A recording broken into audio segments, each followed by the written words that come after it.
Like some of us don't even know, where we came from to know what the genetics, Mhm. I tried to be doctor. She's like, watch me say this medical term right now. Watch me say it and fail. Okay. Predisposition. Yeah. Welcome to Come Back with Erica Cobb. As you know, I have been doing my Paging Doctor series, and today I have another bestie in my head. She is bad. She is super bad. Okay. You've seen her regularly as an expert on the talk, Dr. Oz, Steve Harvey, and so many others. But it's her passion for women's health, from minority health disparities to reproductive justice issues, that has made her a leader at the forefront of advocacy. She is a board-certified OBGYN, women's health expert, and minimally invasive surgeon. Please welcome Dr. Jessica Shepard.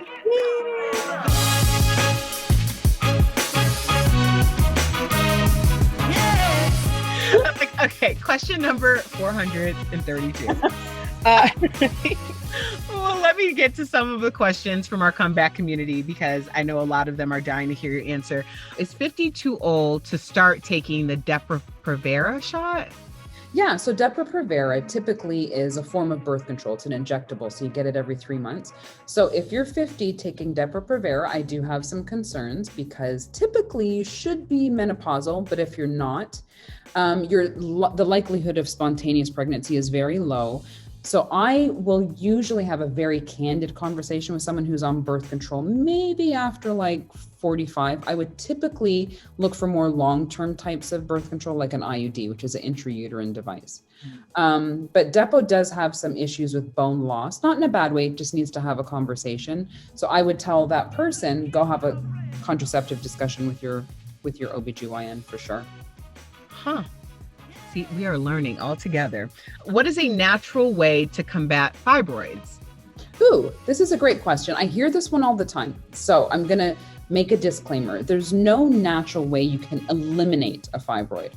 What I will say is that fibroids are part of like what we call an inflammatory process. So they're the most benign, not malignant tumor of the pelvis. There are some things that you can do to decrease some of the symptoms that it causes. Usually is going to be some pain or bleeding. So once you are able to kind of holistically change what you put in your body and decrease inflammation inside your body, you can somewhat impact the nature of what fibroids do to you. So taking out like your inflammatory foods like white sugars, white flours, decrease your meat. I would not say that people have to go all the way vegetarian or vegan, because some people enjoy meat, but watch how much red meat you eat. Or if you do eat red meat, eat like a better quality of red meat. The other thing that I would say is that exercise helps, and also taking out all like sugar out of your diet. I will always say, even when you do those things, it will not necessarily eliminate a fibroid, but it will make your quality of life better. It's kind of like when you go to the personal trainer and you're like, I just want my abs, the fat off my abs reduced. They're like, you can't spot reduce. You have to do it and reduce all over your body. And namely, it will go towards the abs. So that's the same kind of concept that I say about diet and things that can help with fibroids outside of medications and surgeries and things like that.